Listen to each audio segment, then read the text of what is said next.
A pessoa explode, fica agoniada, porque chega lá, ela fala que ela tá acelerada, tá inquieta, não para quieta. Aí fala, nossa, você tem ansiedade. Aí o que ela sai de lá tomando? Taca-lhe um antidepressivo na cabeça dela. Aí ela fica assim. Aí a cabeça dela não para. Aí, coitada, o que acontece? Eu falo, nossa, a ansiedade piorou. Poxa vida, ansiedade.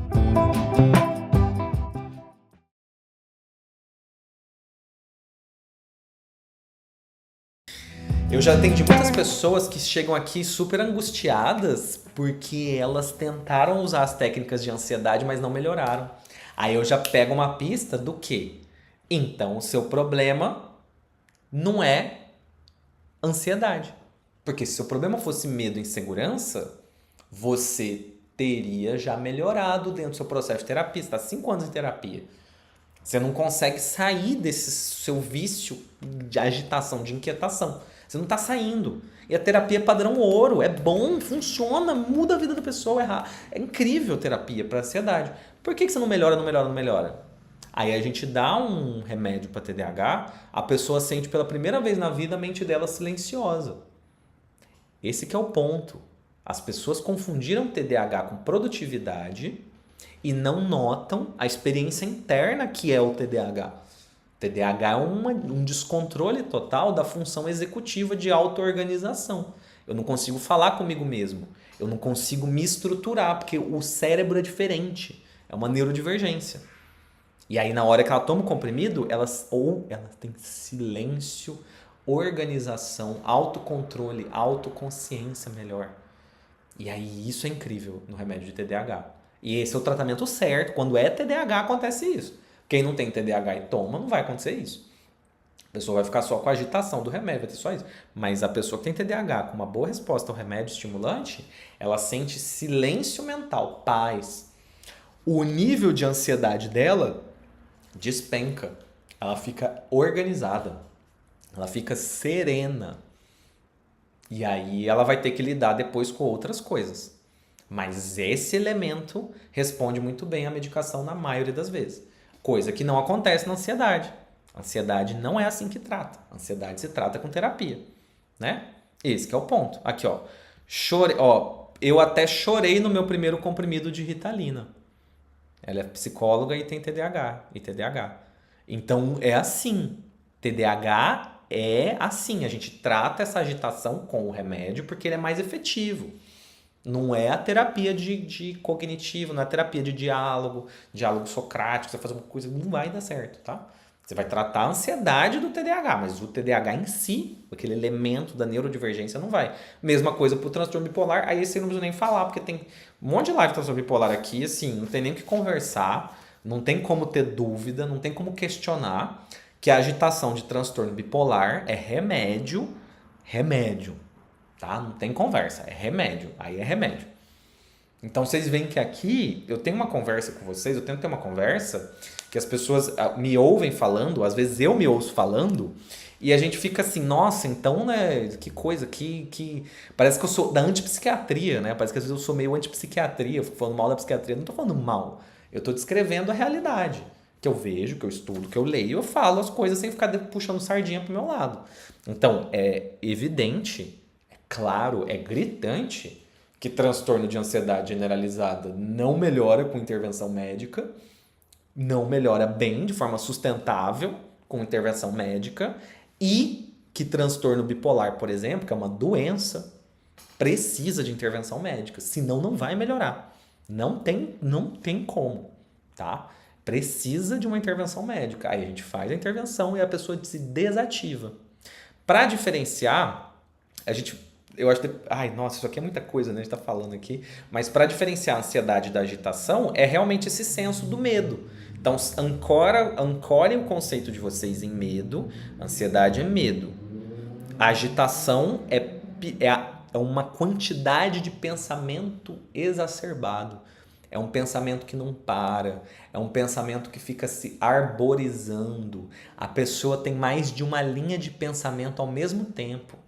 A pessoa está conversando com você e está escutando uma música e está pensando no filho que vai buscar na escola ao mesmo tempo.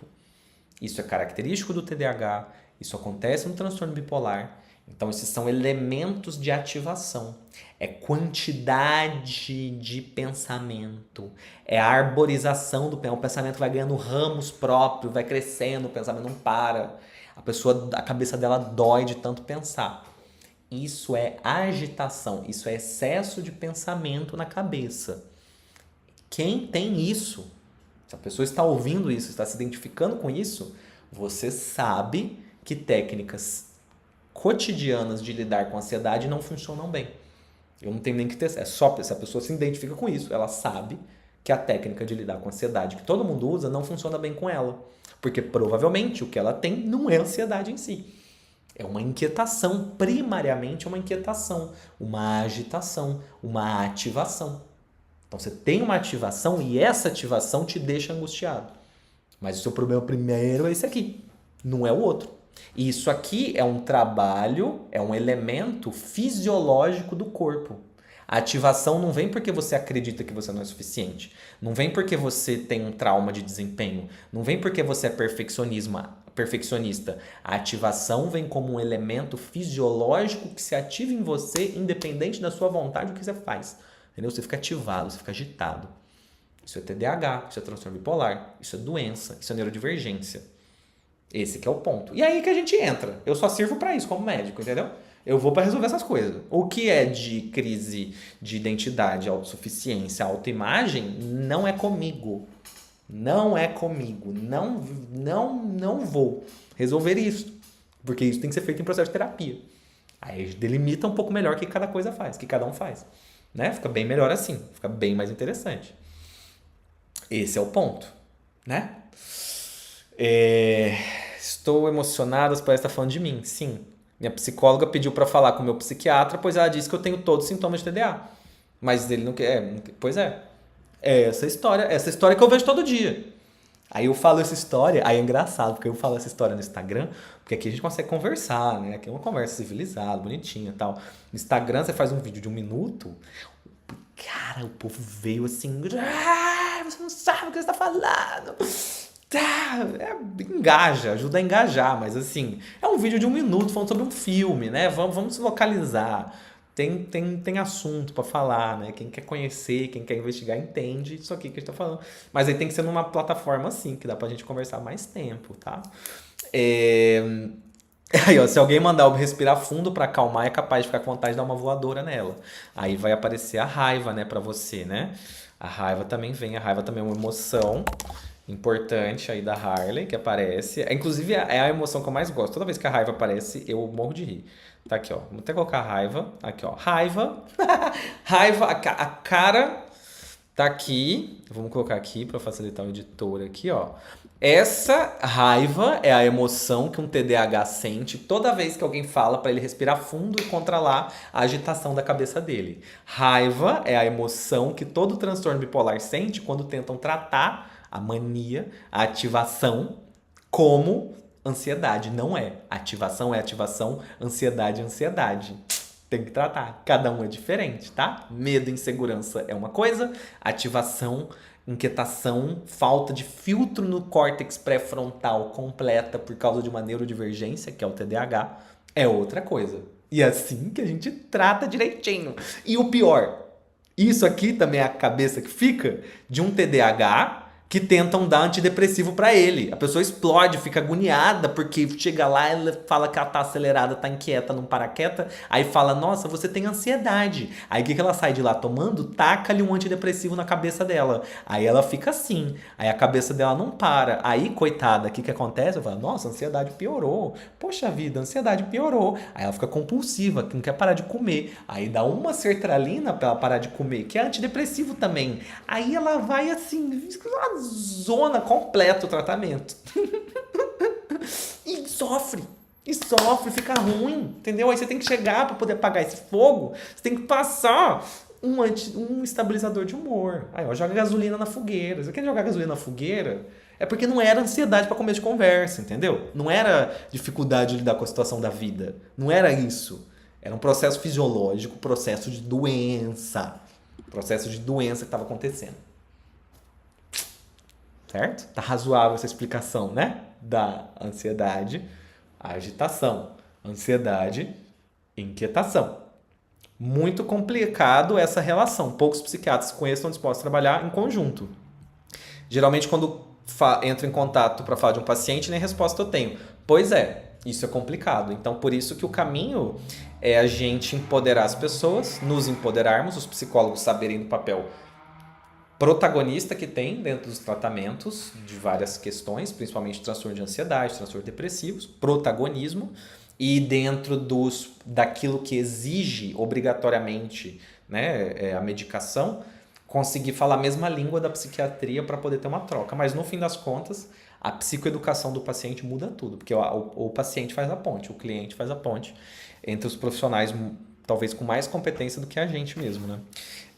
Certo? Tem sentido, né? Agora, eu vou dar mais uma dica de como que diferencia a ansiedade de agitação, uma dica que eu anotei aqui, antes de eu desligar o Instagram. Então, vocês do Instagram, eu vou falar mais uma coisa e vou desligar. Aí, eu vou ficar só no YouTube. Então, quem quiser ver, vem pro YouTube, tá? Mas é um ponto que vocês podem usar para diferenciar em vocês mesmos, nos clientes, nos pacientes, que é a ansiedade, a pessoa que está tipo numa depressão mais ansiosa, um quadro mais ansioso, ele tem uma preocupação e uma tensão reativa. É uma pessoa que consegue explorar o incômodo, ela consegue falar a respeito do incômodo, ela consegue ditar a preocupação, ela consegue explorar um pouco mais e reage ao que está acontecendo no ambiente. A pessoa que tem uma ativação, pode ter uma depressão mista, por exemplo, pode ter um quadro misto, é uma pessoa que pode estar ela entra em desespero. Ansiedade, eu fico tenso, inseguro. A ativação de transtorno bipolar é desesperador, é espontânea e tem vida própria praticamente. Ela vem por conta própria, ela não corresponde ao que está acontecendo, porque ela vem de uma atividade metabólica endógena, interna, muito clara. É diferente de alguém que tem uma dificuldade de lidar com as situações da vida. É completamente diferente. E aí você consegue ir tentando encontrar esse ponto, né? Mas no fim das contas o transtorno bipolar também causa ansiedade, então às vezes confunde um pouco. Mas quem quiser perceber essa diferença de inquietação, é isso. A ansiedade, as depressões ansiosas, os quadros ansiosos, eles têm uma reatividade, uma ruminação e a pessoa consegue explorar isso, consegue dizer o que está dando aquela minhoca na cabeça dela. A pessoa com uma ativação, uma inquietação da bipolaridade, de alguma doença que não dá para tratar desse jeito, ela não vai conseguir responder tão bem, não vai conseguir se explorar. E é assim que fica, né? Por isso que ela não melhora tão bem com a terapia mesmo.